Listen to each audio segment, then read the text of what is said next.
Okay, Alexander, I think we are live. I think we are live. Yes. 1 sec. Let me just check up on Rockfin. How are you doing today, Alexander? I'm very, very well. Extraordinary day yesterday altogether, and it continues to be today. By the way, I mean the news is just pouring in on all fronts, and it's difficult to keep ahead of it. That it is. So we'll talk about what happened yesterday, Yeah. and that will be our main topic. Hello to everyone that is joining us on this live stream. Hello to everyone that is watching us from Rockfin, Odyssey, Rumble, YouTube, Telegram, and the Duran.locals.com. So before we get into it, Alexander, let me just say a quick hello to our moderators who are with us today. And I'm scrolling through here. Hello, Sanjeva. Thank you for joining the Duran community. Hope you are doing well today. Hey, Alexander and Alex. Greetings from Australia. Hello to everyone that is watching us from Australia. Good to have you here with us. It looks like I'm the only one moderating for now, Alexander. so let's just get right into it and talk about the drone strike. What are your thoughts? I don't think you've weighed in on this yet in a video. I imagine you're going. I am indeed. I'm absolutely. But I'll just say first of all my first thoughts. First of all, I have absolutely no doubt at all that this was Ukraine and that it was the Ukrainians who were behind it. I mean, I think that there's been all kinds of theories floated around. None of them make any kind of sense. Obviously, there's not been an investigation. I always talk about the need for an investigation. But every single incident of this kind that has happened over the last year and a half in Russia, you invariably find when you go back that there's a Ukrainian trace. The Americans think so. They said that Ukraine was behind the Daria Dugina killing, the Tatarsky killing, I believe. It's confirmed that they were behind the Kerch Bridge affair, all of those things. So given that the Ukrainians are consistently involved, we got to accept that this was Ukraine. Now, what were they trying to do? The Russian government says that they were trying to assassinate Putin. That is a possibility. There is another possibility also. And of course, it might have been both because, there were two drones, but it could also have been that they were trying to knock down the flag over the Senate building, which is this building in the middle of the Kremlin, which is where the Russian government is based. So it could be that was what the Ukrainians were trying to do. Whatever it was that they were trying to do, they failed. Neither succeeded. They didn't kill Putin. He wasn't there. They didn't manage to knock down the flag. The Russians say that they jammed these drones before they were able to do any damage. The only damage they've done is superficial. And I think that's probably true. And this is nonetheless a dramatic incident. It's something that obviously has captured the imagination in both in Russia and around the world. There's lots of people in Russia who are very angry about it and who are demanding, strong retaliatory action. Maybe they'll get it. Who's to say? But Ukraine did it. I'm sure about that. They might have had more than one objective, but whatever it was that they were trying to do, they didn't succeed. Can you elaborate on who they in Ukraine is? Yeah. Is it do you believe Zelensky gave the order? Do you believe this was the SBU? Do you believe these were saboteurs inside of Russia who are just sympathizers? Who do you think they is or are? Or do you think the neocons or the Biden White House, maybe in the EU, any people like that know about this? What are your thoughts? Let's first of all dismiss the one thing, which is Russian resistance fighters, sabotage, partisans. The Ukrainians have been coming up with those theories all the time, and there are some people in Russia who are on the extreme liberal end of Russian politics. They are very strongly supportive of Ukraine. Conceivably, some of them might have been involved. They have been involved in previous incidents. And there's also people of extreme neo-fascist views. We saw those. There was that group, if you remember, who entered into Belgorod region, and the Financial Times interviewed them and found to its horror that they had every conceivable kind of political opinions that the Financial Times claims to disapprove of. So there are people like that in Russia, but in every single case, when you go back and look at the handlers, the people who manage this, it turns out that it's the security forces of Ukraine. So it was one of the Ukrainian intelligence apparatus. Now, there's been a lot of talk recently in the Western media, particularly about Kirill Budanov, who is the head of Ukrainian military intelligence. There seems to be some kind of campaign underway in the West to try and identify him as an ultra hardliner, a really dangerous individual. And one can perhaps start to see that maybe he's being set up as the person who is to blame for these things. The US is trying to distance itself from this affair, as it's trying to distance itself from all of the other attacks, and say that this is entirely Ukraine and these are not things that the US approves of. Now, Budanov may be involved, may not be involved, I don't know, but I have absolutely no doubt at all that Zelensky had foreknowledge of it. And there is one reason, in my opinion, that clinches this, and that is that he timed a visit to Finland. You remember, he doesn't travel very much. He's not somebody who's left Ukraine very much. He timed a visit to Finland on the day when this attack happened. So I can't help but think that he was putting himself out of harm's way, if you like, in case this attack provoked some kind of big Russian counter strike on him personally. So he made sure that he was out of Russia's sights. He went to Helsinki, and then he went off on an undisclosed location, which turns out to be The Hague, by the way. That's apparently where he is now. So he's on a somewhat mysterious journey around Europe.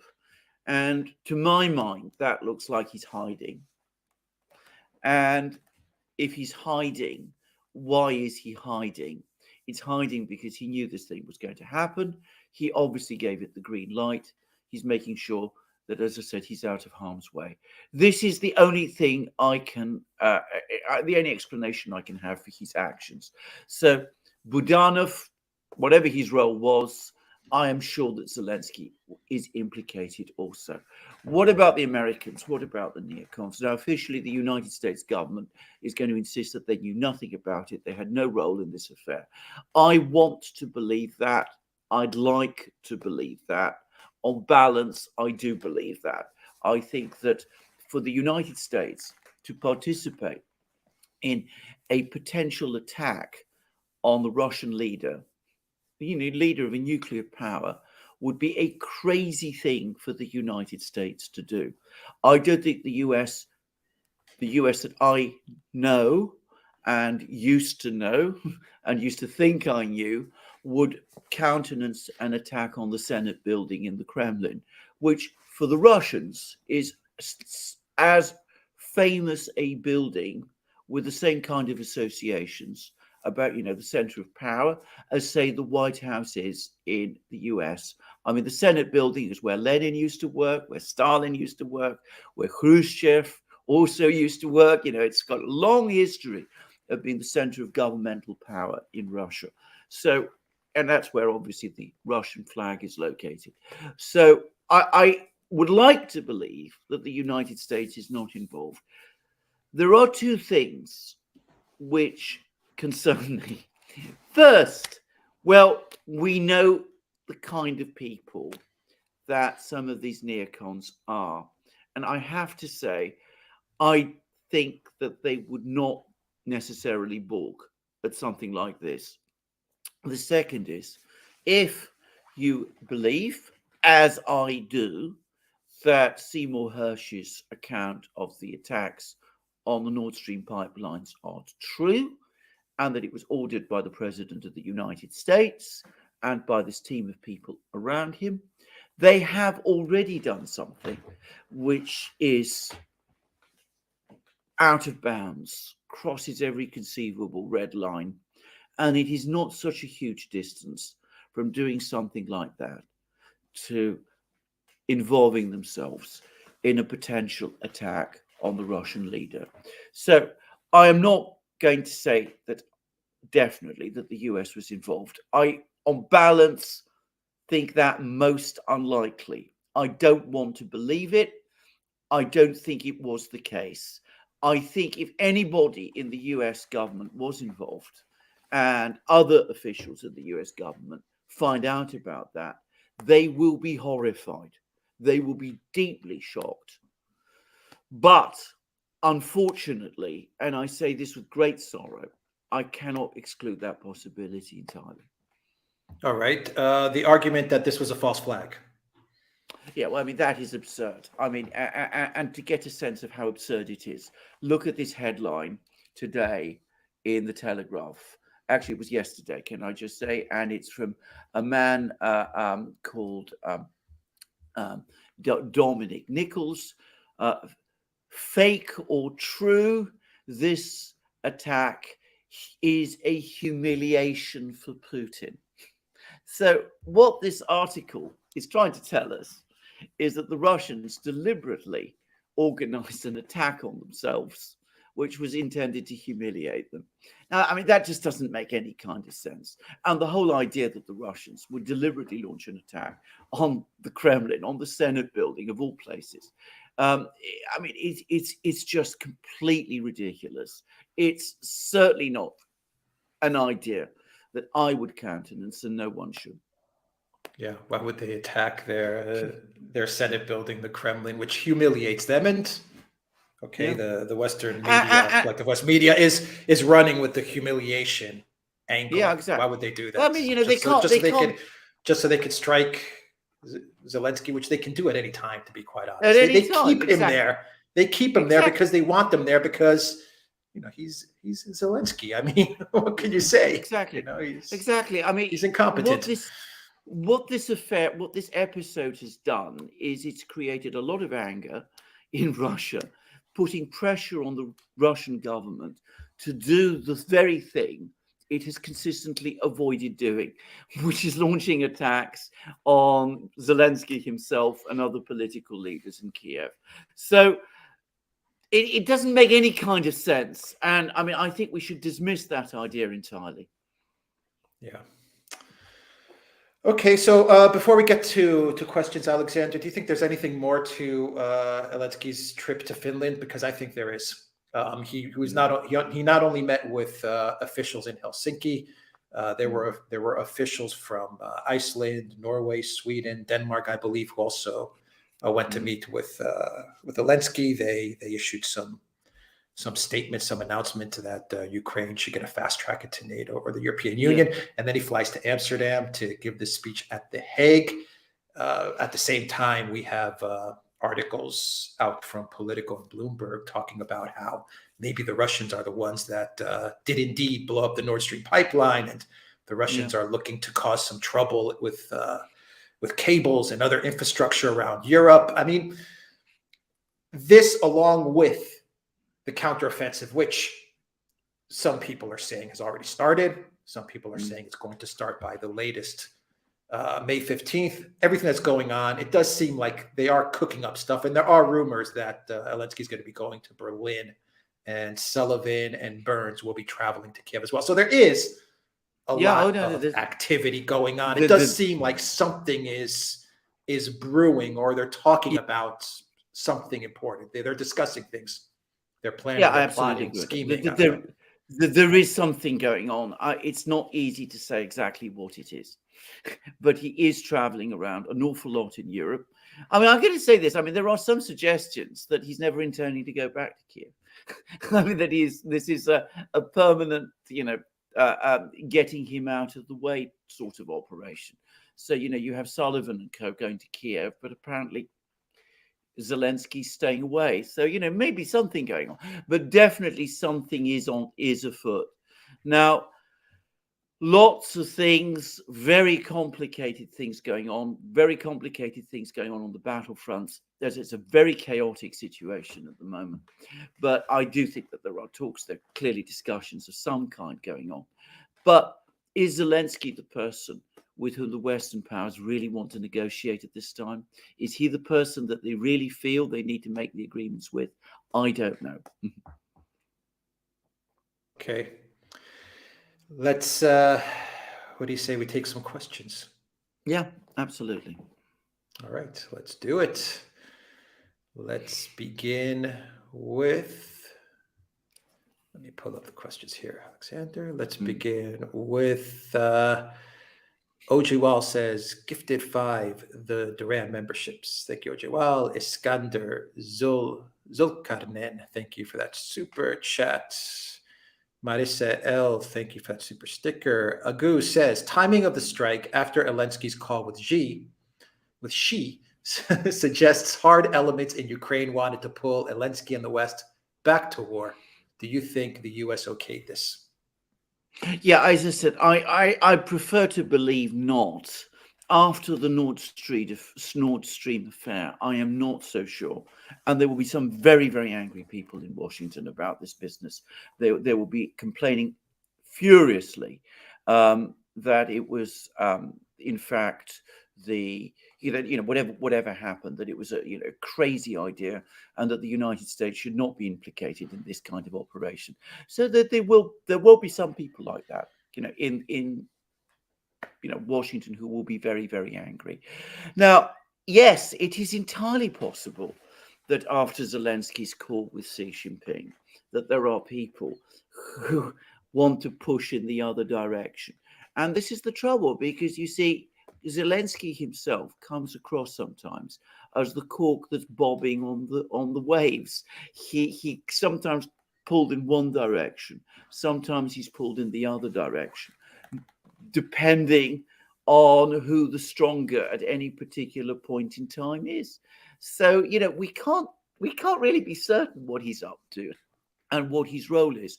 But certainly the Chinese are going to be horrified by this. So should most people be. I mean, this is a terrible, terrible thing. And it could very well be that whoever launched these drones did so because they want to scupper any peace plan that the Chinese might put forward. But it's important to stress that the Chinese anyway have not come forward with a mediation proposal yet. They are probably waiting to see what's going to happen with the Ukrainian offensive first, and then that's perhaps when they're going to make their move. What is going on with Prigozhin? I mean, is he trolling? Is he trying to misdirect? Is he serious about the stuff that he's saying? I think the guy, my own take on Prigozhin is that he does play a bit of troll, kind of like hardline Medvedev at times. At other times, he plays the part of going against the government. I need more of this. I need more of that. Things are not going well. I think he does kind of play act a bit on certain situations, but every now and then he's very serious and he gives out very good information as well. But that's just my guess about Prigozhin. What do you think is going on with him? I mean, he gave this extraordinary interview to this site, War Gonzo. And I mean, it was absolutely, it was just, frankly, it was one of the weirdest and most, disturbing interviews I've ever seen. I mean, he's said all kinds of things. He basically said that the Russian army is a mess, that it has been a mess for decades, that it's riddled with corruption, that the soldiers are demoralized, that the only organization that's holding anything together in the war is, in fact, the Wagner organization, that it was the Wagner organization that single-handedly turned the whole situation in Syria around. There was the Wagner situation that single-handedly turned the whole situation in Ukraine round after the the Ukrainian offensives in the autumn, that the Debaltseve cauldron never happened. That was all an illusion and a fantasy, even though Merkel apparently thought otherwise. So he said all of these crazy things. There's Russian intelligence officers keep mistresses abroad, and there's corruption at every level. I have to say, on the one hand, it came across to me as very angry, very, very emotional. Prigozhin firing off in every conceivable direction.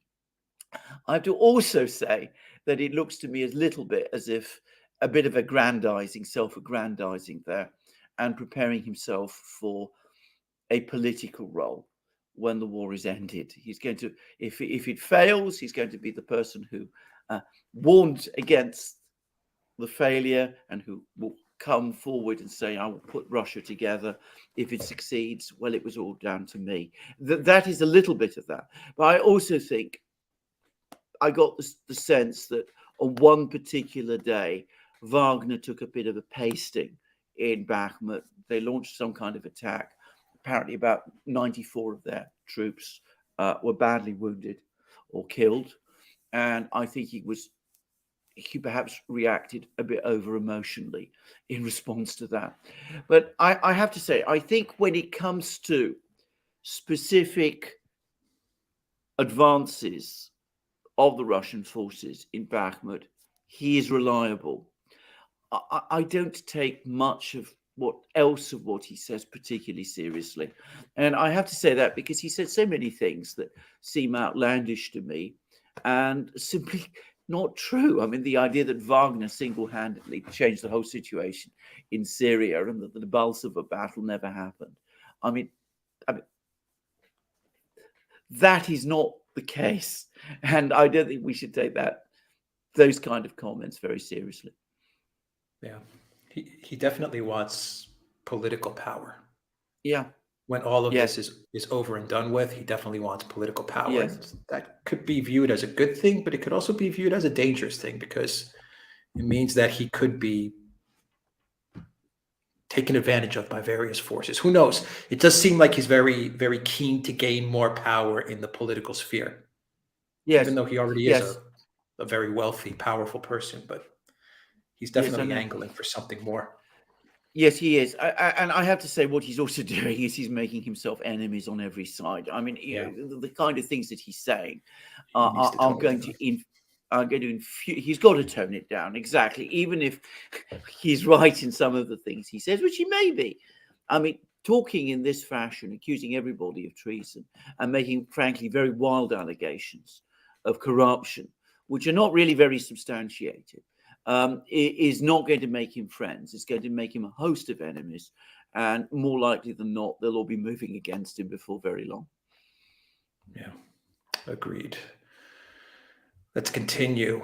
Phantom of many topics. Alex C., please change your mispronunciation of Xi Jinping. It's not Xi Jinping, it's Xi Jinping. Xi, like you would say female in English. Xi is an insult word in the Chinese language. Thank you, Phantom of many topics. It is noted. John Danuja, thank you, John, for that great super chat. John says, great work, John. It is great to have you with us. I hope you are doing well. Stephen G says, Ukraine Postal Service has now released a postal stamp celebrating it. Like the bridge, is this an admission of responsibility? Yes. It's the short answer. Yeah. Pro 86 says, please have David Knight on your show to talk about the fourth turning in the Great Reset. Okay. We will look into it. Pro 86. Luca Nets, thank you for that super chat. Sanjeva says, for the first time, I respectfully disagree, Alexander. I think the drone attack was a major propaganda win for Ukraine. What they were aiming for, Ukraine to be seen as the underdog and sticking it right at the heart of Russia. I understand. And I understand that this is a widespread view. I mean, and of course, amongst some people, it will be seen in that way, amongst Western journalists, amongst some people in Ukraine, no doubt, amongst some people in Russia. But what ultimately does Ukraine gain by that? I don't think in the end very much. Amongst other people around the world, it doesn't come across so well. If you're talking about people in governments, in officials, those kind of people, the people who make those kind of decisions, Ukraine comes across as reckless and dangerous and prepared to take pot shots at another country's leader. And I don't think that plays very well internationally at all. Yeah. Norma, thank you for that super chat. Norma says 5, just the number 5. Thank you, Norma, for that.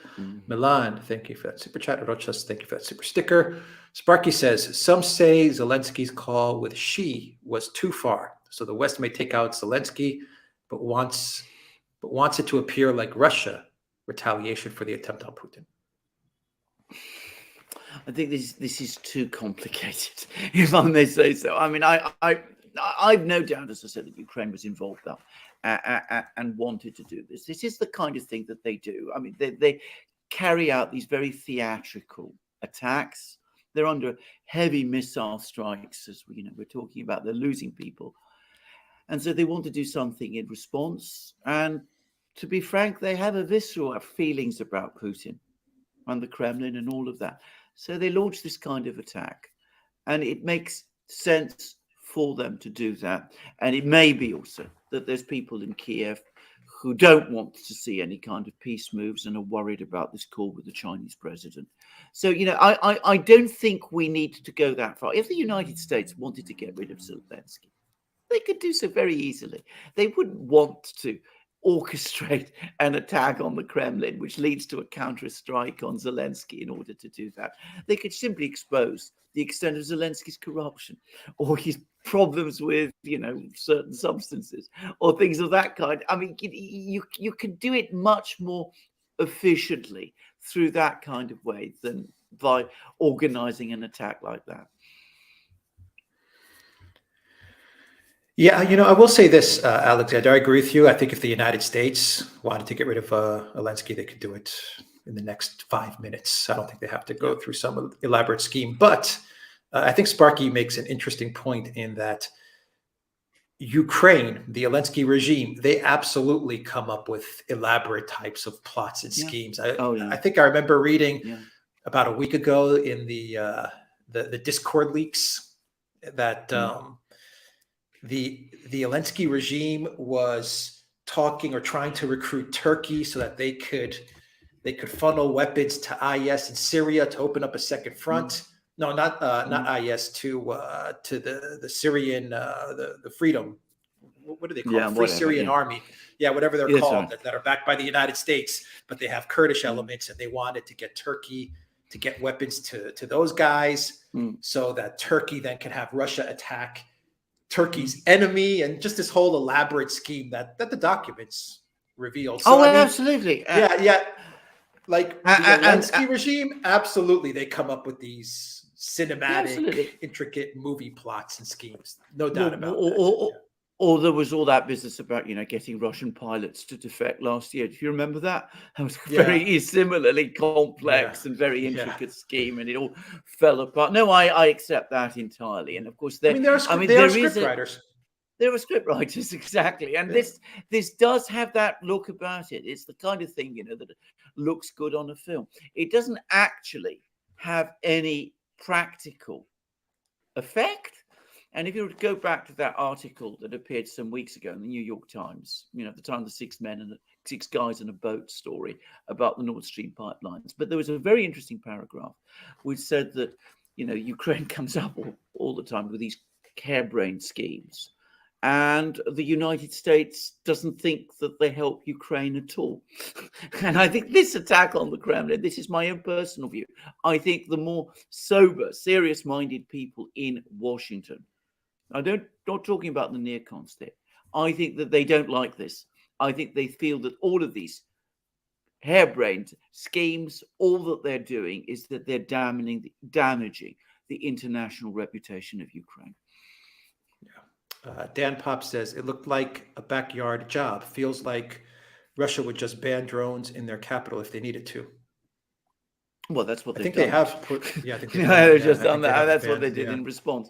That is true. I mean, very true. The amazing Blumpkin says, zoom in on the left side of the dome. during the video, you can see what looks like two figures in hazmat suits climbing. Well, I mean, I can't see these things. This is the trouble, and I mean, I'm not able to really discuss exactly. I mean, there's an awful lot about this incident which we don't know. To say it straight. I think one of the most interesting parts about this incident is the timing of the announcement of it. It happened in the evening the other day, and we learned about it in the afternoon yesterday. Yeah. Yes.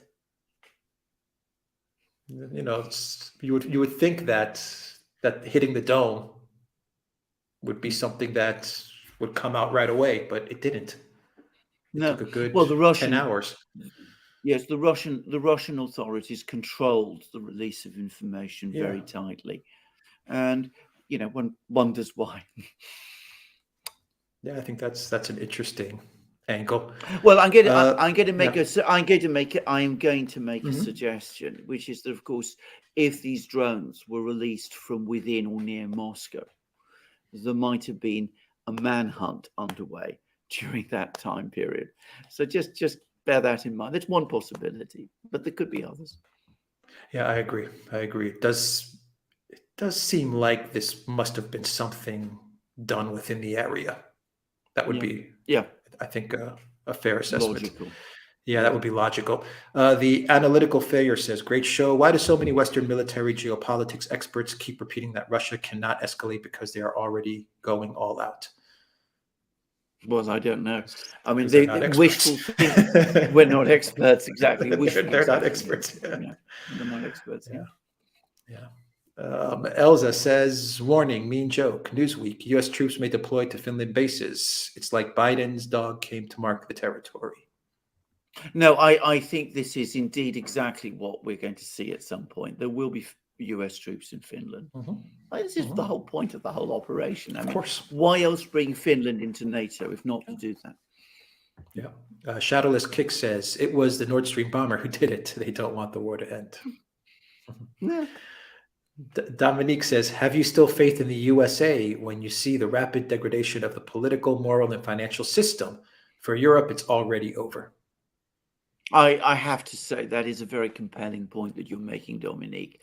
I still want to believe that there are residual people left in the Washington system, not so much in Congress, but in the permanent government, who retain some sense of reality and understand how dangerous the situation has become. I mean, Seymour Hersh, who is in contact with people there, which of course we're not, says that there are people who've retained some degree of reality.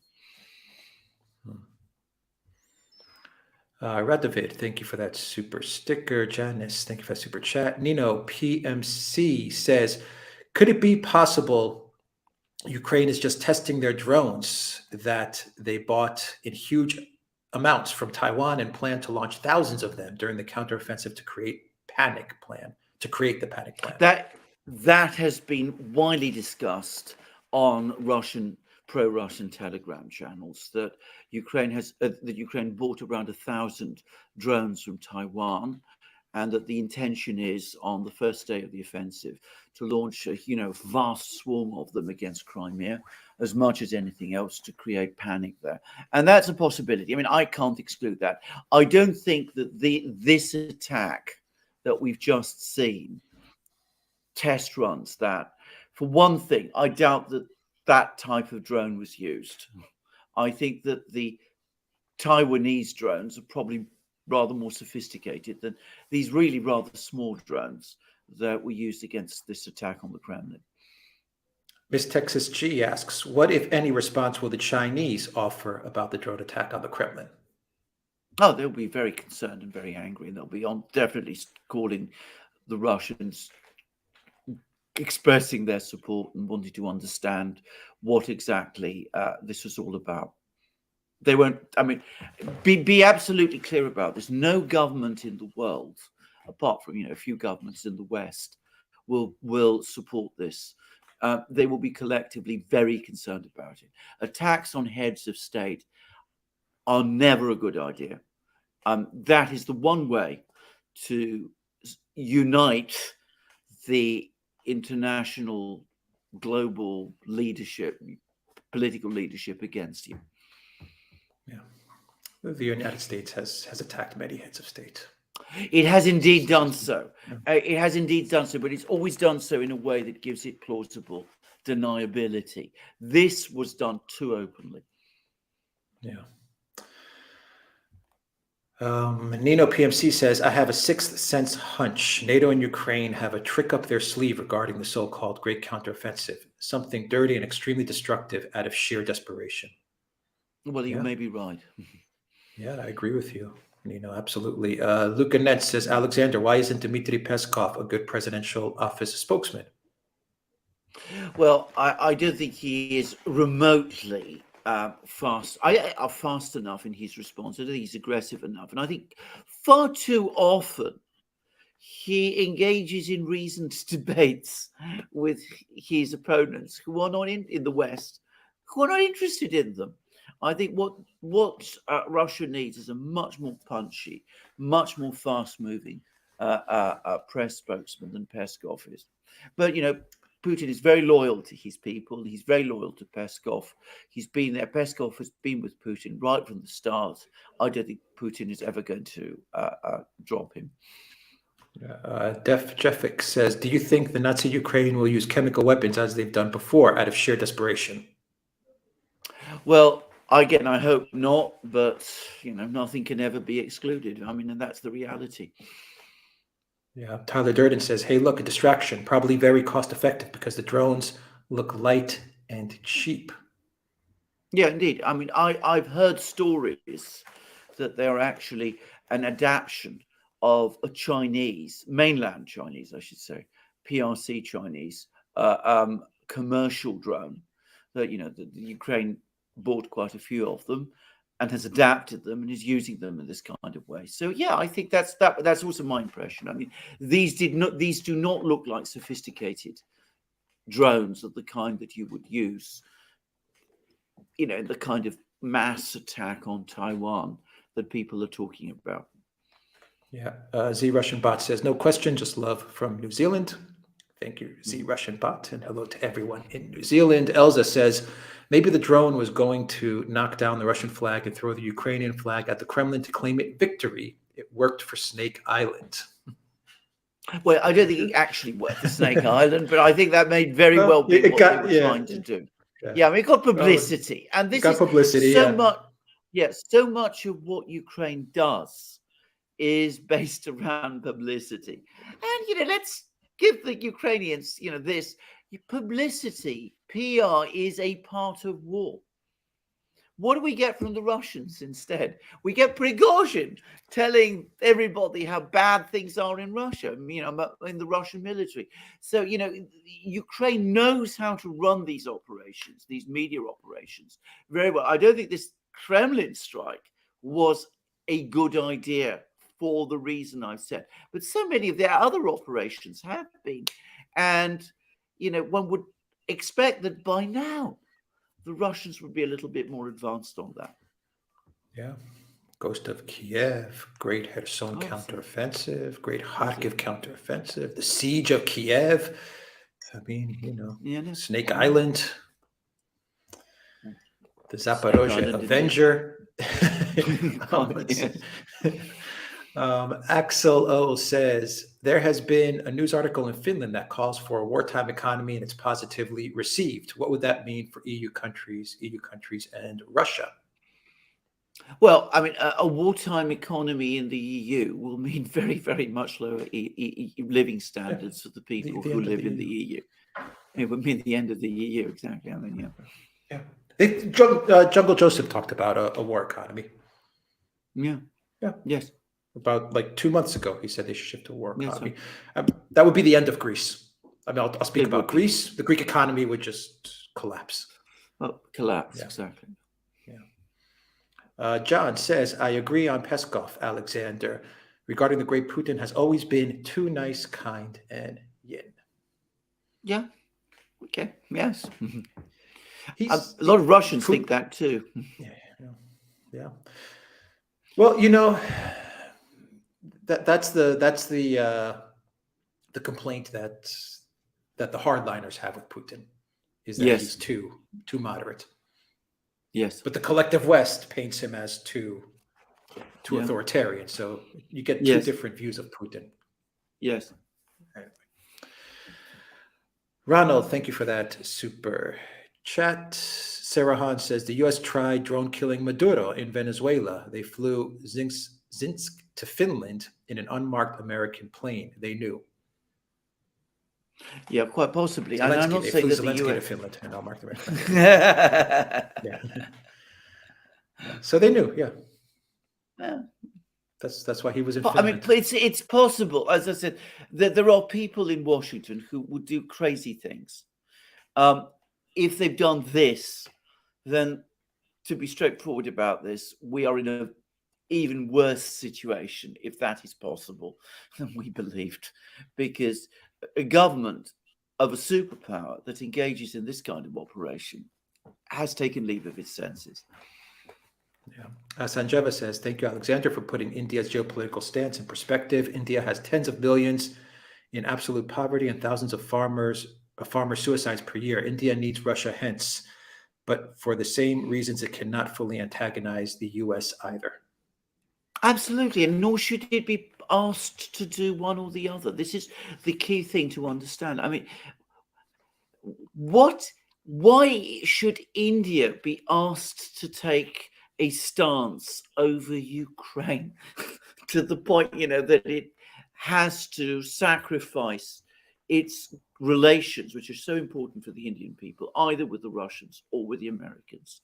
Now, the Russians never ask that. They never come to the Indians and say, look, we want you to end all your relations with the US, nor do the Chinese, or anybody does.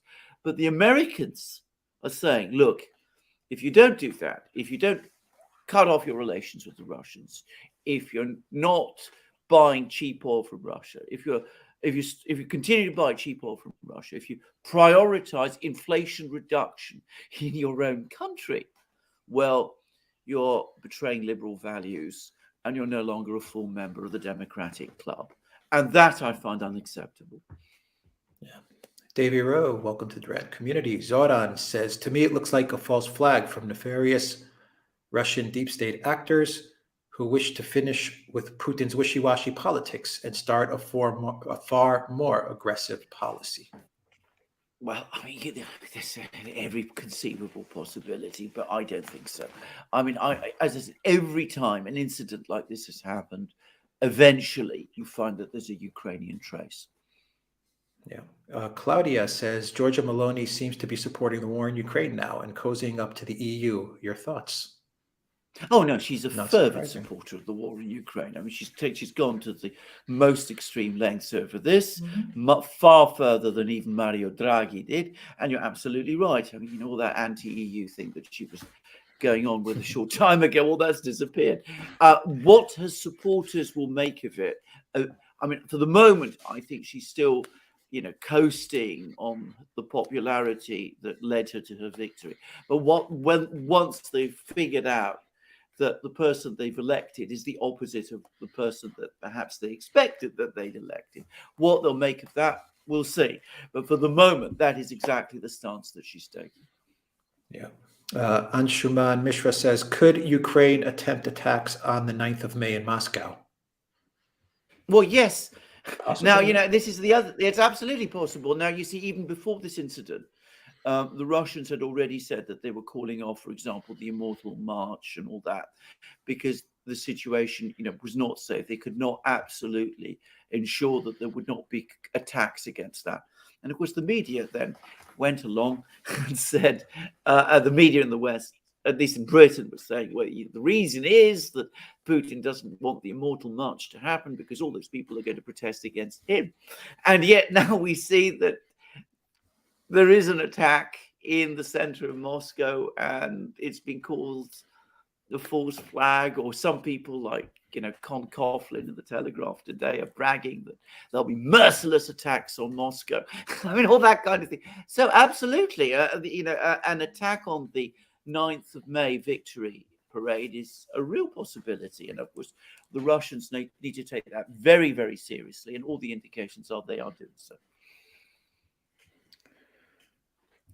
Let's see here.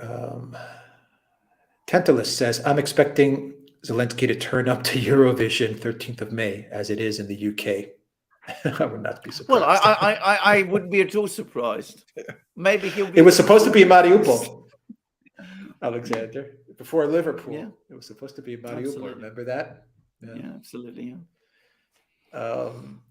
Anas says, I hope the SBU has some back channels with Russian intel or is infiltrated. The president was not in the Kremlin, maybe tipped off.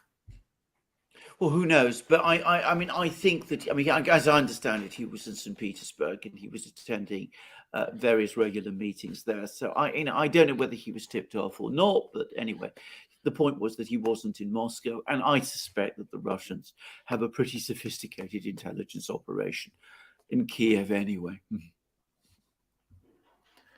Truth Seeker says it's the U.S. who did not like the peace talks between Xi and Zelensky.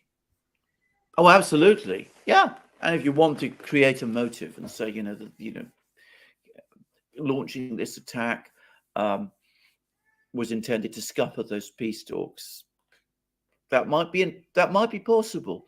Except, again, we mustn't overstate the nature of what Xi and Zelensky discussed. They didn't discuss a peace plan. What happened was basically that Zelensky got a lecture from Xi. Now, Zelensky hasn't really acted on it. And there's a really rather sad article in the Times, which said that in the evening, the Ukrainian officials talk about peace, and in the morning, they're obliged to talk about war. And they don't really have a choice because their sponsors abroad and their hardliners at home prevent them from doing otherwise. Can Surplus says, do we have any info on POWs? It's gone quiet. Well, every so often we get these exchanges, and I think that's probably it goes on, and I think there are contacts, and I know the ombudsmen of both Russia and Ukraine are in regular touch. Yeah, Freedom for All says the governments are the problem. So, certainly. Tailton says, I would love to see North Korean soldiers in the Donbass. Well, that would be an interesting idea. I don't think the Russians want that, and I don't think the North Koreans want that either. There was some months ago, there were suggestions that the North Korean military were thinking of intervening in order to gain combat experience in the Donbass. But that turned out to be fake news, and I don't expect it to happen. Yeah, Pavstajat says, a Polish friend I work with in the UK moved back to Poland, lives near a US base, and he said rumors are rampant that Polish is being prepared to be sent to the west of Ukraine. Yes, you're hearing that all the time, everywhere. And by the way, I've heard that there are rumors to that effect in Western Ukraine itself. We have Zelensky going around, going to The Hague, going to Berlin, meeting with all sorts of people. Who knows? Maybe something like that is what's being cooked up. Some kind of direct NATO intervention in this conflict. I'm afraid that is a very real possibility. God, I hope not. Jackie Ridley, thank you for that awesome super sticker. Jason Savorn says, let's not forget our history, especially World War I's start. Russia is playing the long game and knows the U.S. economy and culture is on the verge of collapse. Well, I think there's some truth in this, but of course they have to deal with this war. And I think that they do feel the time is on their side. Heavens knows there's lots of articles in the West now that say the same thing. That we're running out of ammunition. We've depleted our weapons stocks.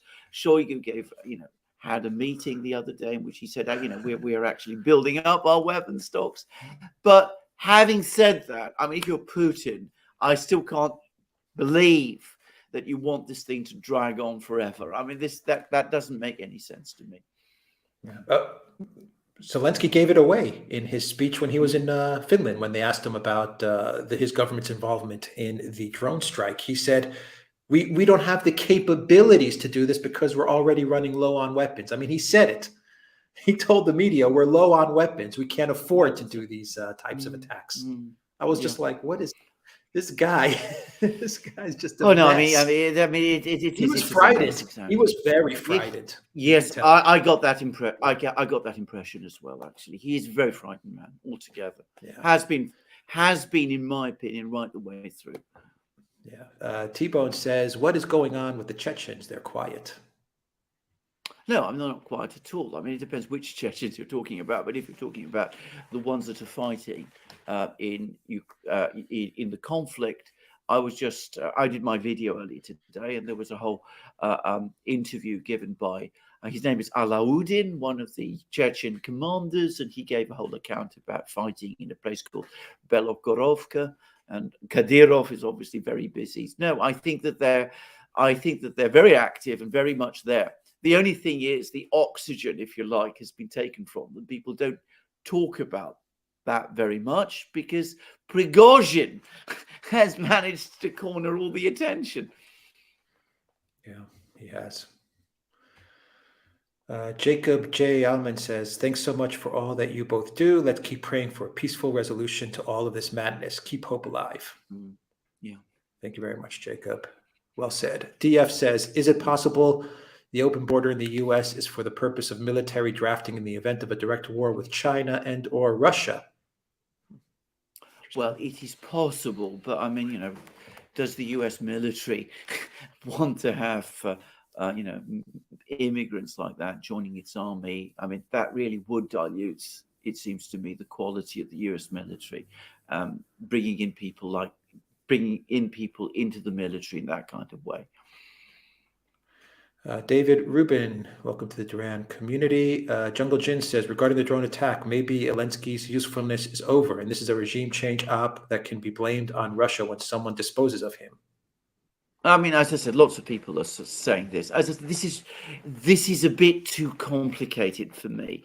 If you're talking about a regime change op by the United States, and remember, there cannot be regime change in Kiev unless the United States gives the green light for it. I mean, if the US disapproves of a move against Zelensky, it can't happen. So the US must be involved. And the US has all kinds of ways of getting Zelensky out without having to go through these elaborate operations that we've just been talking about. Lorraine says, "Thanks, gents. Interesting times." Jason Very Savorn. Jason Savorn says, "Please have the Canadian prepper on." Absolutely. Okay. We will try. Thank you for that, Jason. Non Nobis says, "Zelensky to turn up at the coronation." I wouldn't be surprised. Who's to say? I mean, bear in mind it's on Saturday, so it could be. I mean, if he's in The Hague, what prevents him from taking the boat or flight to London? He could easily be there. Nicholas says, "Long live the Duran." Thank you for that. Aichi says, "Why won't they kill Zelensky? And also, what is the point of the endless red lines? Did you see the Ukro Post announced a postage stamp of the drone?" Yeah, I did. Strike. Yeah, we talked about the Post. I mean, can I just say? I mean, people talk about red lines as if the Russians aren't enforcing a red line. They enforced a red line in February last year when they sent their army into what they still recognized at that time as Ukraine. So the Russians, it's not true to say that the Russians don't enforce red lines. They do, and they have, and they're continuing to do so. Now, if you're talking about launching attacks on the Ukrainian political leadership, I don't think this is in their interests to do it, and that's why they're not doing it and haven't done it up to now. All right, Fractured, thank you for that super sticker. Kay Denza says, "Hello, Alex Alexander. Just wanted to say how much I appreciate you guys and thanks for keeping me sane. With a baby on the way, voices of reason like yours means more to me now than ever. Keep up the good work." Alex, could you please tell us who the artist of the painting behind you is? It is Lalas is the artist behind me. Yes, Law of Attraction. Wonderful paint. Yes, wonderful it is picture. Wonderful, yeah. And can I say congratulations on congratulations on the forthcoming birth of your child. Absolutely. Law of Attraction says the goat of Kiev, ghost of Kiev, Zaporozhye Avenger, granny hitting the Russian drone with a glass of pickles. Seems Zelensky is collecting new Avengers and he himself is Captain Sink America. Yeah. One beautifully put. Well said. Sparky says, of course the West could merely fire Zelensky. I meant the West killing him to martyr him, but making it appear as if Russia did it. Yes, I understand that as well, and I have to say I do hope there isn't anybody in the West thinking like that, because that I mean that's the level of cynicism, given that they built up Zelensky and the way they have done. I mean, just to kill him that way would just be mind-blowingly awful. I can't quite believe still that there are people in the West who would do that. I mean, the idea, for example, I mean, if you, how does Biden give an order, presumably, to do a thing like this? I mean, it's so crazy that I hope that that's not where we are. And I don't think that the Russians anyway would play to that. I mean, bear in mind, that kind of operation can only work if the Russians are prepared to play their assigned role. If they're not, then it fails. Yeah. Controlled Demolition says Patrick Lancaster needs help. Please buy him a coffee. His camera got broken. He has an emergency need for financial support. Okay, right. Okay, yes. Good Patrick Lancaster, absolutely. Yes. Fantastic. Yes. The fantastic Patrick Lancaster. Absolutely. OG Wall says the film, 2223 film, How to Blow Up a Pipeline, about a group of activists that make a homemade bomb to disrupt oil supply. Film includes a boat. Hollywood. Yes, I know, absolutely. I mean, this is the trouble. I mean, life is starting to imitate art. It is becoming very bizarre. The 6 guys in a boat. By the way, if you're going back far enough to the Skripal affair, the Novichok in the perfume bottle. I mean, there's actually a British TV series, Killing Eve, where somebody's actually killed like that. And that came out before the perfume bottle was discovered in it wasn't Salisbury, I can't forget where it was, Amersham or something like this. So I mean, Salisbury, wasn't it? No, it was, well, maybe it was Salisbury, I can't remember, but anyway, nearby. And so I mean, as I said, life is starting to copy art. It's we really are in the world of post-structuralism and postmodernism. It's getting very difficult, as I said, to keep up with things. Mark Hewitt said, are you surprised at the number of whistleblowers coming out against the Biden regime? I am disappointed that there aren't more. Is the short answer. And I'm going to say I think people are very scared, and of course they have to face the media wall. The media is there to protect Biden, and that's going on all the time. Yeah. Let's see here. So here, thank you for that super chat. Nicholas Delfino says May 9th celebrations canceled, maybe? No, I don't think so. I think that the Russians will not want to do that. They will make sure that it is celebrated in some form. They will do everything I think they can, which is more than enough, to secure Red Square and the immediate area. But they will obviously conduct it in a very, very careful way. Yeah. Asmi06 says, I find it telling that Zelensky doesn't seem to want to return to Kiev anytime soon. He seems to be afraid of something. Absolutely. Can I just make an observation here? If you take your mind back a couple of weeks, you remember there was that mysterious purge going on in Kiev. The interior minister, his helicopter crashed, and all sorts of people were being sacked in all kinds of strange ways. And there was talk that Kirill Budanov, the hardliner, was going to replace Reznikov, the defense minister, and there was all sorts of talk of corruption. I wonder whether what was being attempted then wasn't some sort of a coup. We thought at the time, it seemed to be clear at the time, that the people who were being sacked were connected to Zelensky. And yet somehow it was all pulled back at the last moment. You remember Biden went to Kiev and endorsed Zelensky personally. And I wonder whether, in fact, at that time, there wasn't a slow motion coup underway to try to remove him. And, certainly I would agree, he doesn't look comfortable in Kiev at the moment. Yeah. Pasha says, I joined late, so forgive me if this is repetition, but do you think that the prevalent mood leading to this foolish move is desperation or delusion? Why not? Why not both? Why not both at the same time? I mean, it seems to me that there is an element of desperation. There is an element of delusion as well. And there is a lot of theatre about this as well. It is, as I said, all very melodramatic. And, it's the kind of thing that looks wonderful on the cameras. But, I mean, it's pretty shocking. I mean, let's talk about a serious people conducting a serious war, which is, North Vietnam in the 1960s. They did launch the Tet Offensive. The Tet Offensive, their troops got to the US Embassy in Saigon, and that was a big event. And, the embassy had to be secured. But that was part of the actual battle. They never, ever, ever attempted to launch attacks on the continental United States, in the continental United States itself, though they had plenty of people in the United States who might have been sympathetic to them and might have assisted them in doing it, because they knew that whatever media gain they got from it, it would actually, in the end, turn out to their disadvantage. Ukraine is different. Yeah. On Vietnam, remember from Fractured 01, remember Vietnam, the Duran. A tool is disposable. Of course, Zelensky can be removed or burnt. Absolutely. Of course he can. And from Lord Jescott, how did the drones get through the air defenses around the Kremlin? Oddly, I haven't heard anyone ask this.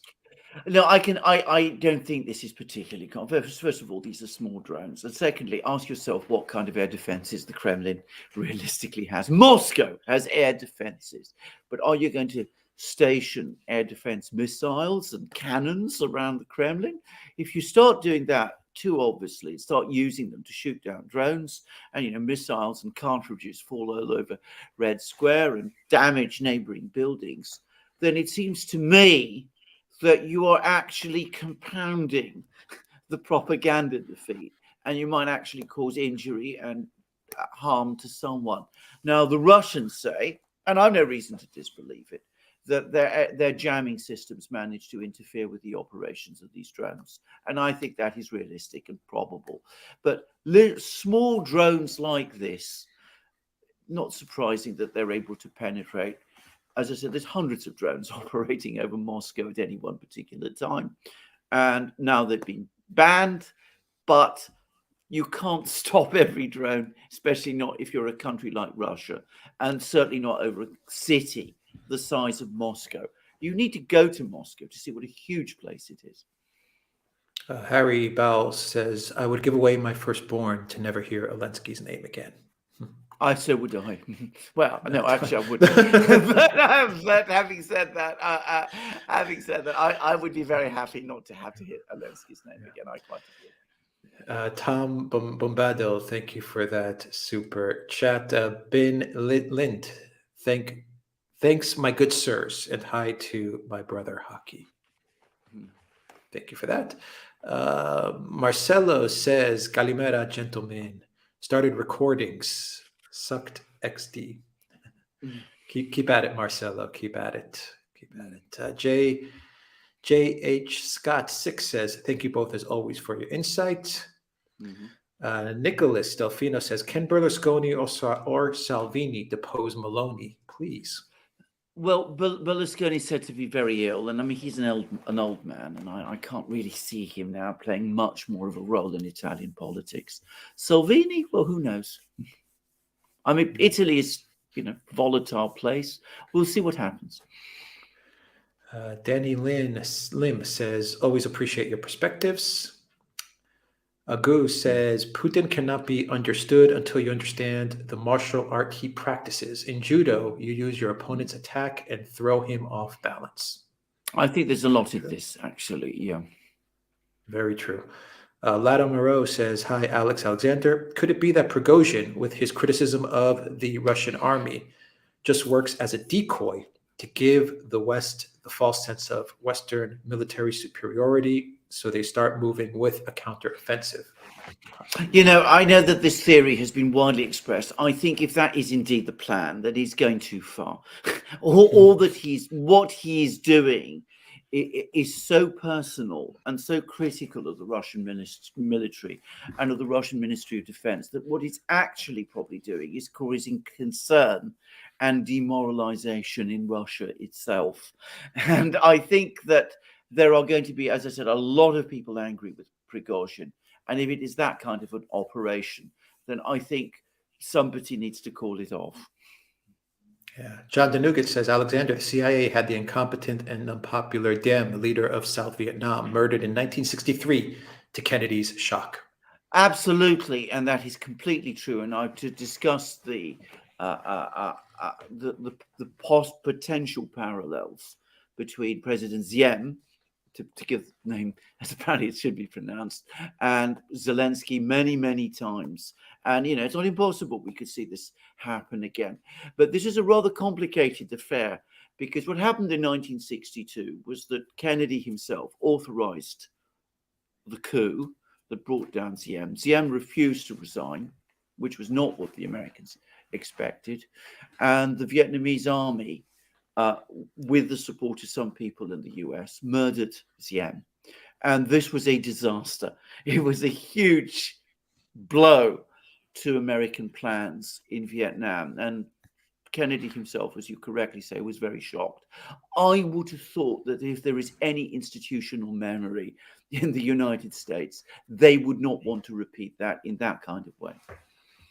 Yeah. Danielle says, can you comment on how the current economic issues that are building up in the West primarily will impact on war strategies and political will?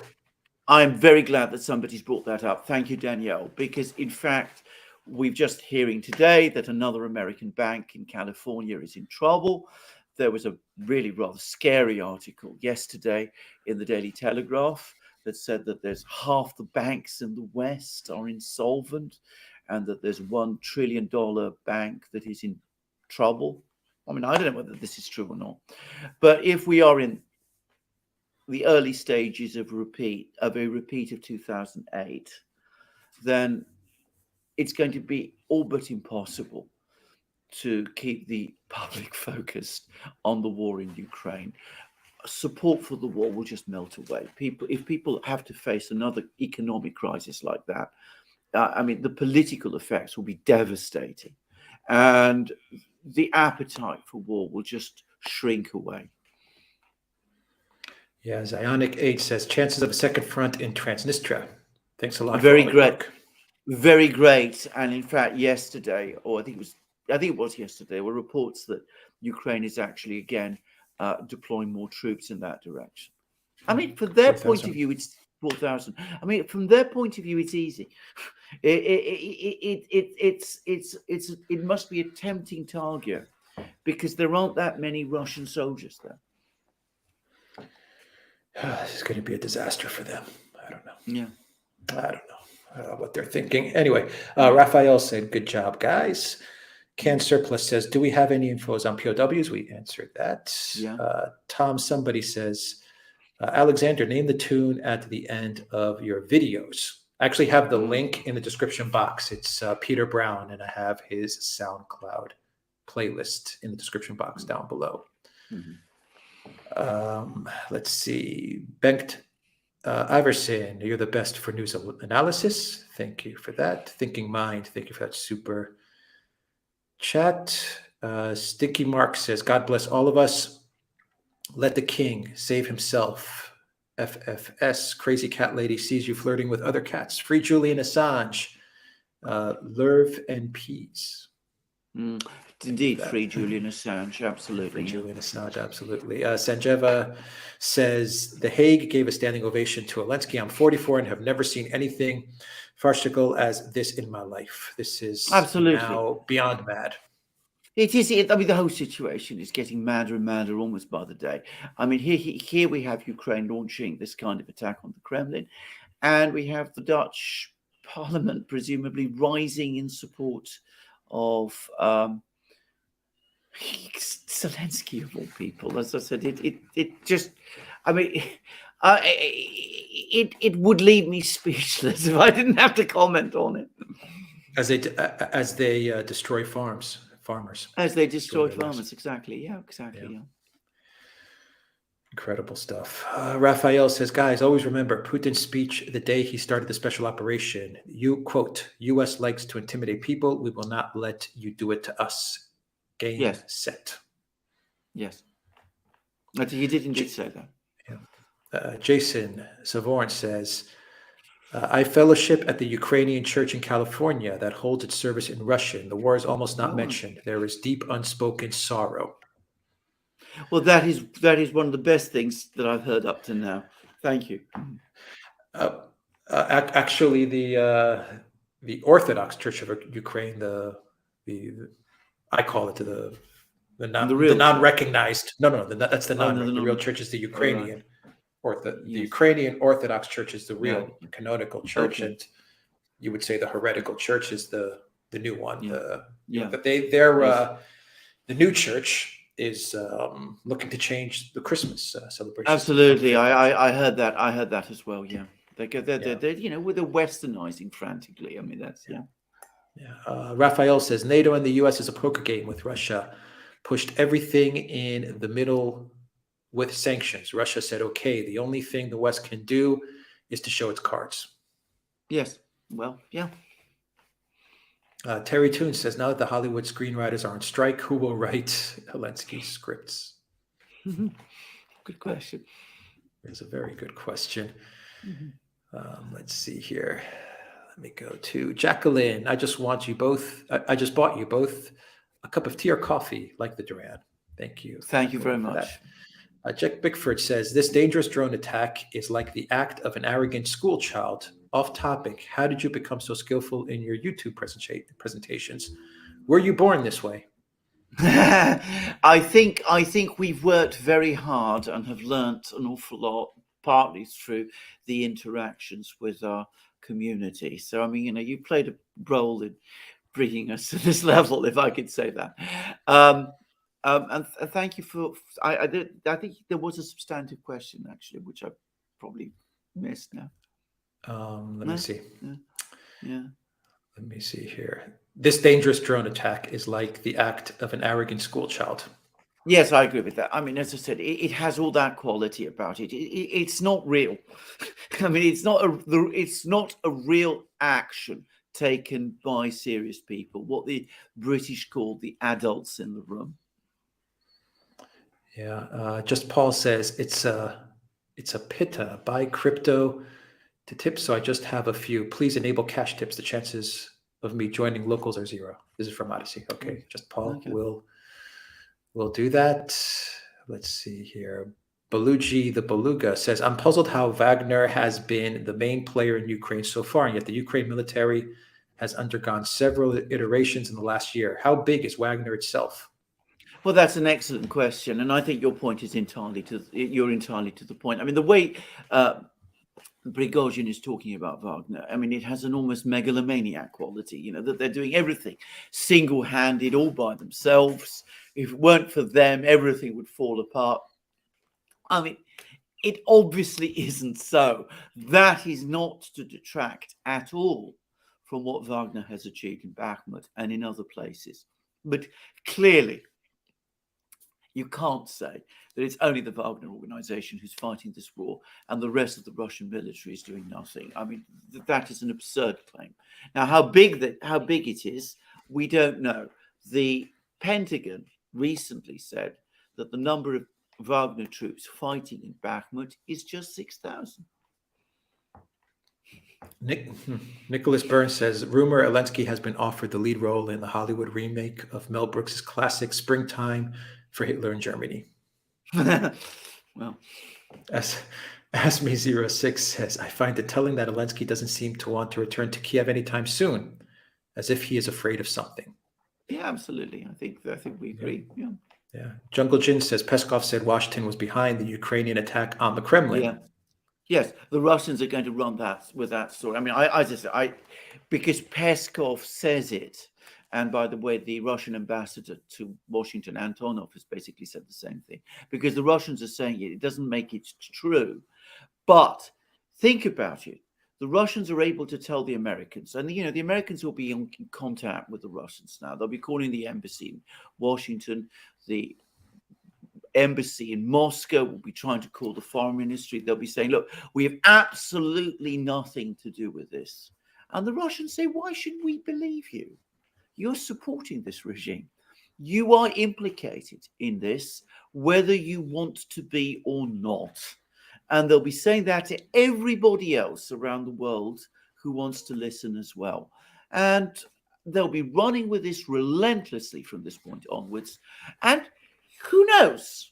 I don't believe that they're right, but I can't exclude the possibility that they are. And many people around the world are going to say to themselves, well, the Russians have a point here. Yeah. Peter Jackson says, because of the heavy mining on the battleground areas, is Ukraine going to end up as a frozen conflict? No, I don't think so. I think that more than likely there will be a Ukrainian offensive. I mean, I'm certain there will be a Ukrainian offensive probably fairly soon. We will see how far that goes. Ukraine, by its own admission, by the admission of everybody in the West, is running short of men and weapons. The Russians are not. Once that offensive has run its course, the Russians will react. And I think you can plant mines in all sorts of places, but there are ways to clear mines. And I think eventually the Russians will achieve their objectives in Ukraine.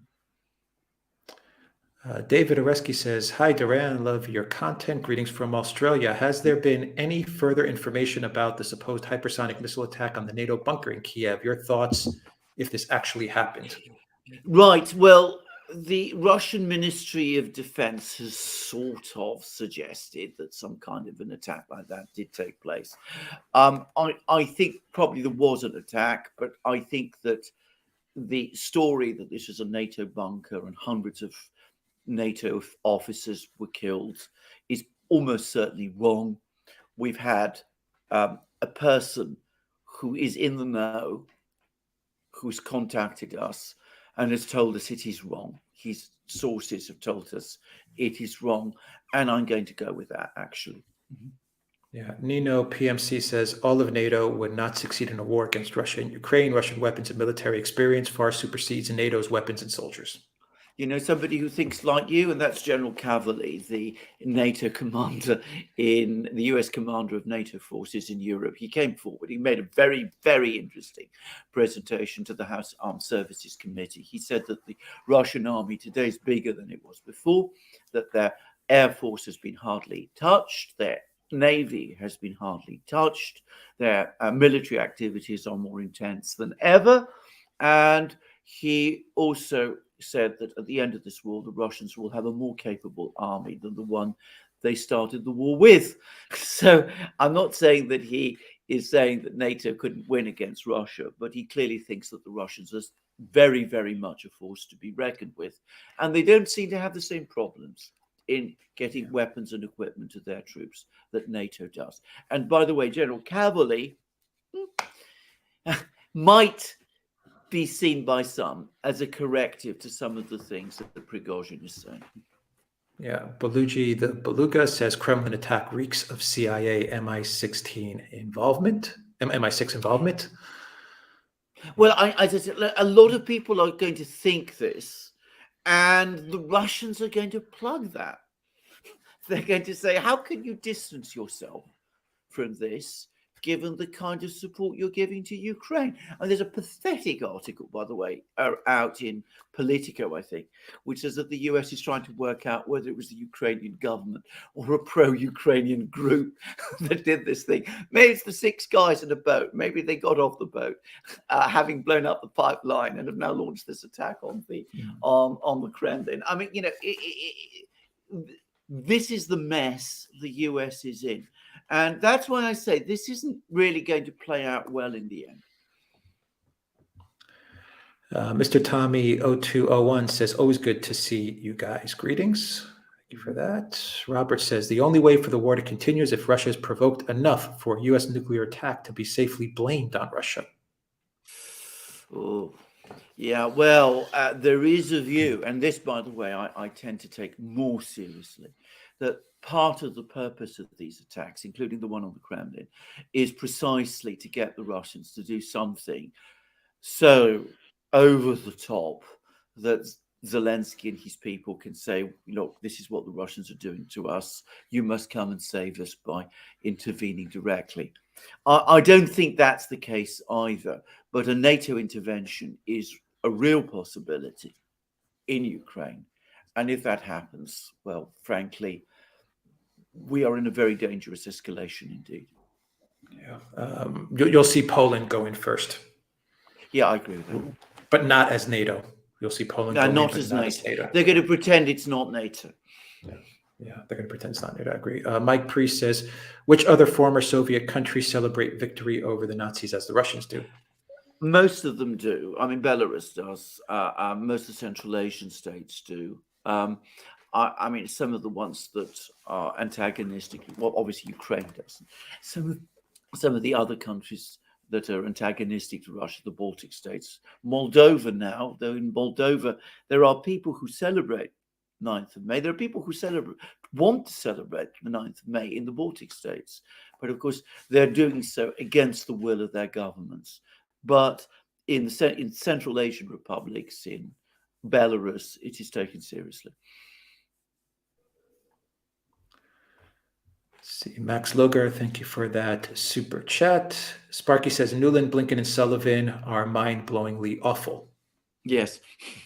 Yep. Joyce Skarupa, thank you for that super sticker. Raphael says Russia has a 300 miles radius for protection. This is how long a warplane needs to be refueled. Finland and Poland, Russia will push the border 300 m. Well, I mean, how do you do that without invading these countries? I mean, we're in a very dangerous situation indeed, and nobody should underestimate how dangerous it's become. Olga L says, thank you so much for your great analysis. Mm-hmm. Thank you, Olga. Elza says, Putin is a double because A, he is in a bunker, B, already dead, C, he doesn't exist. Zelensky, so why the attacks? Very good question. There isn't one Putin, you see, there's lots of them. Mike Priest, thank you for that super chat. Leo 16511 says the U.S. government, the UK government, in merger with Ukraine, UK and UKR, just one character to drop. Ukraine Recovery Conference, London, June 21st to June 22nd. Right. Sirihari G says one of the Indian generals said this was a probing attack, and the counteroffensive will be in Bryansk. They are balloon testing the defenses and sabotaging railways to impact logistics. Yes, I think this is a widespread view that the attack isn't going to be in Zaporozhye region after all, but it's going to be in Bryansk region. That they're going to march into the areas of what would, pre-2014 Russia. Perhaps that's right, but all I would say is these minor attacks that have been taking place, derailment of a train here, sending a drone there, hitting an oil tanker here, they're not enough to really impact significantly on Russian logistics. The Russian logistics operation is enormous. These are little pinprick attacks. What they expose is how weak Ukraine is, not how strong. Yep. Patrick Mooson says, are any bookmakers willing to put up odds of when the Ukraine offensive will happen? When is the collective West media going to start telling the truth about the Ukraine conflict? I don't think anybody knows when the Ukrainian offensive is going to happen, and I'm not somebody who's able to say. I gather that there is a short time window now because the weather has improved, the ground has dried a bit, and there certainly does seem to be more intense fighting going on at the moment. But apparently the weather is going to get worse. If you really believe the weather is the problem, then they got to get it going soon. Others are suggesting it might not happen until June. I'm not going to try and speculate and guess. Will the Western media tell the truth about Ukraine conflict there? No, they won't. Not ever. Not unless there is a comprehensive defeat. And even then, probably they still won't. Yeah. Maka 1975, thank you for that super sticker. Trevor L says, when Nuland said F the EU, Europeans should have taken her seriously. Completely tried. Yeah. Ask Me 06 says, with good weather finally settled in, have you guys considered going to Russia for some on-the-ground reporting? Scott Ritter's in Russia now, by the way. I know he is, but no, we haven't. I mean, it's not practical for us at the moment to be. It's not practical for me, at least. Yeah. David Oreski says, hi, Duran, love your content. Greetings from Australia. We've answered this, the hypersonic missile, NATO bunker. We answered that one. Yeah. Liz Sinclair says, another hi from New Zealand. Could the drones have been from Prigozhin to make a point? Give me ammo or else. No. I'm sure I think that's too much even for Prigozhin, I would have thought. I have a lot of time for Prigozhin. I mean, I want to say, I make lots of criticisms of him, but I mean, he's a character, as we say in Britain. He's a big personality. He must be an inspirational figure for his men. I do think he's gone much too far this time. Yeah. Let's see. Island Popsicle says, Alexander, given you're British, only you can settle the dispute. Digestives or hobnobs? Digestives. Toby Clear says, leakers and truth speakers, spreaders rock, power to the people. ZZZ. Thank you for that. Dream of a Hive says, what about the Ukrainian oligarch who made the public offer of $500,000 to land drones in Red Square on May 9th? Who knows? This is true. This is true. Absolutely. Yeah. Anas says, Finland has a population of 5 million, at most 900,000 reservists. Only Ukraine, not even Poland, has the potential to be an existential threat to Russia. True. But, of course, you're not just talking about Finland. If there's American bases there and American troops, then it's not Finland and its army that matters. It's its location. Yeah. Breathless 807 says, love you so much. Never miss an episode. Do you find it strange that Trump is in London for the coronation? Biden will not be there? ? Well, that's a very good point, actually. And, I don't know how much of an Anglophile Trump really is. And I don't know what you would want to be, by the way, given that the British did everything they could to undermine him when he was president. But nonetheless, he has been more historically favorable to Britain than Biden is. I mean, he brought back Churchill's bust into the Oval Office. Not that I put very much value on that myself, but anyway, he did. Whereas Biden, I don't think he likes Britain at all. I don't think he's gives a sausage for Britain, if I have to say it. Raphael says, guys, remember I said it first. By December, Biden and Trump will be out of the presidential race. Ukraine will be under Russia protectorate. Okay, we'll remember that, Raphael. Thank you, Raphael, for that. Graciano, thank you for that super chat. Orome Best Valor says, the right hand doesn't seem to know what the left is doing as the Fed raises rates to control inflation as Biden's regime seeks to spend ever more. Madness. You are completely right about this. You are absolutely correct. And of course, we, in the meantime, have the melodrama or the psychodrama of the debt ceiling effect. I mean, the whole thing looks, from outside, utterly not just dysfunctional, but surreally so. And, you would have thought that with all this going on in the US itself, the last thing you need is a war. I mean, war in Ukraine? Surely you need to sort out these problems in the US and do so urgently. If we are in a financial crisis type scenario, which is increasingly looking like we are. I mean, remember, when was it the Silicon Valley Bank? That was an isolated affair, and now this is I can't remember how many banks now have failed, and there's lots of troubles. Well, this is a really, really serious situation. Yeah. They ought to be spending all their time worrying about that, not about whether Ukraine can take Topmac or whatever. There's more banks coming. There's more banks about to fail too. I agree. I've seen the list. There's more banks on the way. Yeah. Well, there you go. Well, there you go. People need to start be ready preparing, for this. Be ready for this, guys, because there's a lot more banks that are going to start melting down. I agree. Mo LA said, "Hi, Alexander. When are you coming to Brussels? Let me know when you come over. Other than that, you do a super fabulous work. Keep it up." I used to go to Brussels a lot. I haven't been there for a while, and I'd love to go again. Actually, Brussels, put aside the fact that the European Commission and NATO, it's actually a really attractive place. It's a really attractive place. A beautiful, beautiful city. It's got a marvelous cuisine.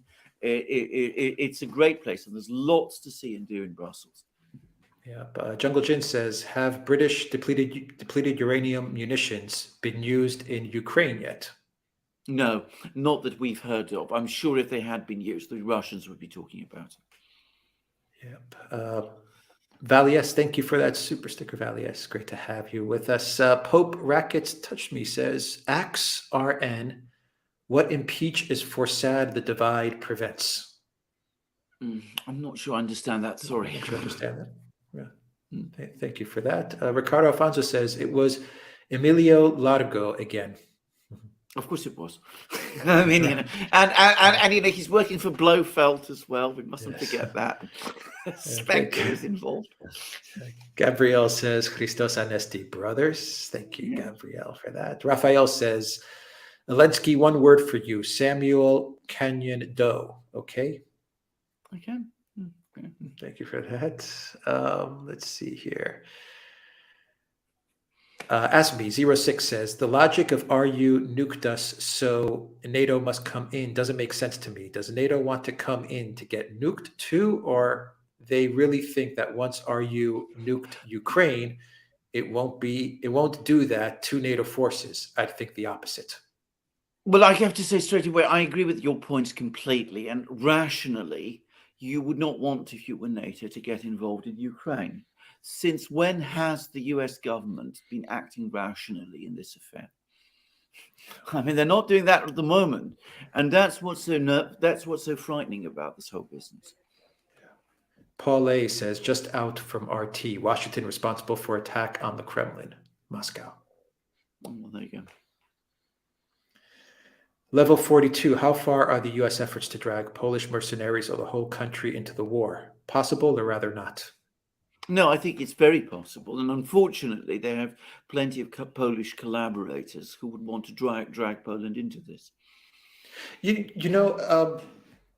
Real quick, Alexander, the fact that Russia is going to go hard into the narrative that the U.S. was behind this drone attack, I wonder if they're going to use that from a diplomatic angle in order to get Washington to back off from its support. Yes, I think they are. I mean, I'm sure they are. I wonder if that's how they're going to use it. Yeah, I'm sure they are. I mean, they're going to embarrass the Americans as much as they can, and use that as leverage to try to get the Americans to back off. Absolutely, they are.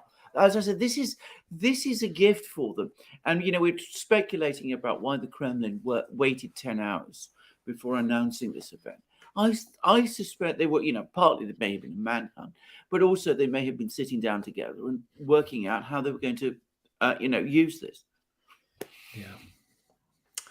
Wyan is reporting that Wagner chief Prigozhin says he believes the spring counteroffensive is underway. Pray the warmongers grow up and negotiate and find peace. Yeah, he's been saying this for several days now, actually, and he was saying this yesterday. He was saying that the offensive is underway. Bakhmut is about to be, the Wagner forces in Bakhmut are about to face the full weight of the Ukrainian army, and that was yesterday, and it didn't happen. So he says lots of things. Now, as I said, when he gives actual concrete factual information, he's reliable, but when he makes these big broad brush statements, I'm afraid he's not. And the danger with Prigozhin is he's crying wolf, and one day he might actually say something like that that's true, and because we've heard it so many times from him, we'll just say, well, that's Prigozhin again, and we won't pay attention. Yeah, Raphael says, guys, when the year started, interest rates were 0.25. Today, they are 5% in the U.S. Everyone is writing about it. We, the U.S., are acting up. Okay. Yeah. Okay. Yeah. Good point, Raphael. Patrick says candidates perfect for the reboot of the old TV show, The Three Stooges, Anthony Blinken, Victoria Nuland, and Jake Sullivan. Diversity is taken care of, with Victoria being first woman as Stooge. First woman. Absolutely, yeah. Absolutely. Thank you for that. As we said, life is imitating art. Yeah. Alex K says, what will happen if the U.S. defaults on its debt? Oof. That is an event of such enormity that it's difficult to fathom it. I'm going to say what would happen if the US defaulted on its debt. There would be several days, weeks in which people pretended it hadn't happened. There'd be an attempt to say, well, this is not really a default at all. We're going to honor everything. And, something's going to happen. There'll be attempts to reassure the markets and to try to sort something out. If it became clear that this was for real, well, as I said, it's just an unimaginable event and difficult to say how it would play out. Yeah. Lindy, the African, says, off topic, but Alex C., my dad asked, can we see more of the painting behind you? Yeah, sure. There you go. There you go.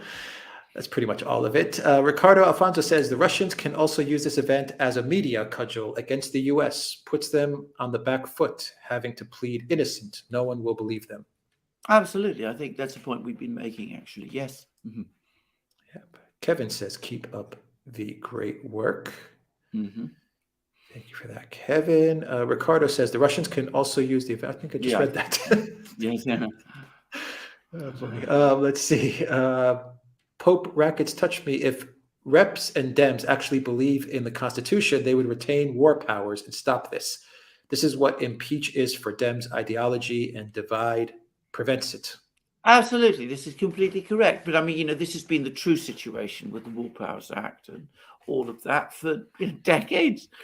I mean, it's never been applied as it ought to be. Congress has abdicated. I mean, Ron Paul makes this point all the time. Jungle Jin says, Tom Lungo's updated perspective of the ongoing financial civil war in the West would be interesting. It would be interesting.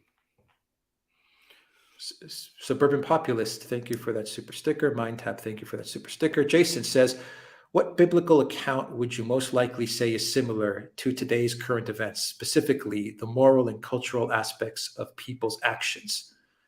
The book of Nahum and the fall of Nineveh. One of the greatest books in the Old Testament. Woe unto the bloody city, all filled with lies and robbery. Coins and Stamps to watch says, hello to both of you. Keep up the good work. Level 42 says, have to leave for work. Goodbye and thank you, Coffee, for you guys for the great show. Bye-bye until next time. Have a great day at work. Level 42. Luca Nets says, Alexander, no longer crosstalk. Crosstalk. I'm here on the Duran. Okay. Yeah. Let's see. Thomas, thank you for that super sticker.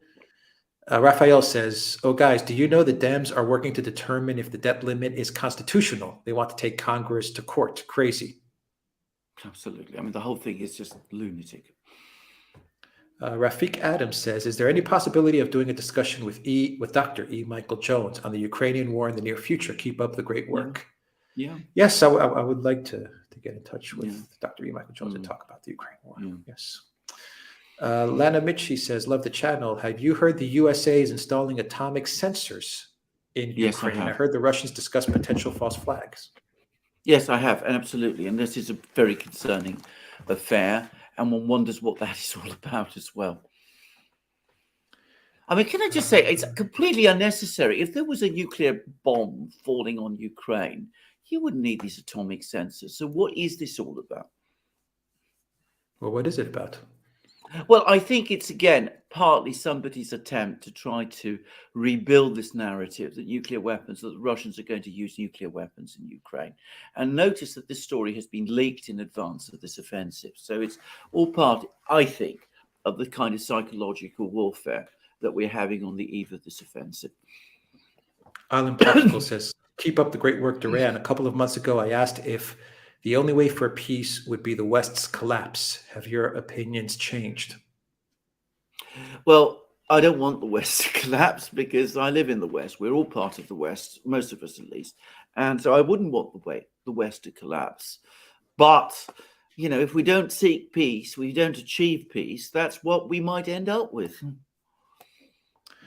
Pope Rackets Touch Me says, citizens care more about citizens than their government. Yeah.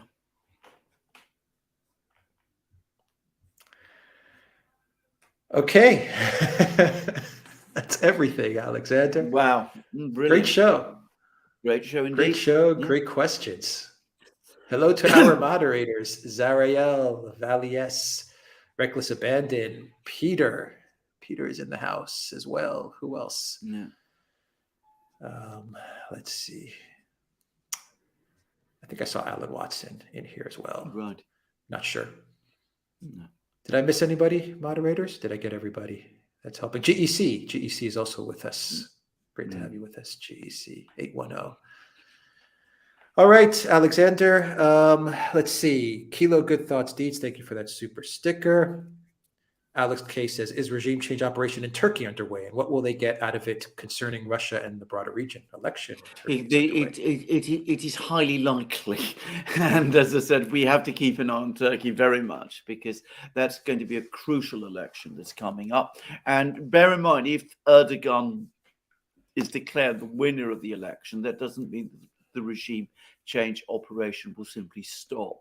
It could very well be that that's when it will crank up into its highest level of intensity. So Turkey's absolutely a big place, big news coming there.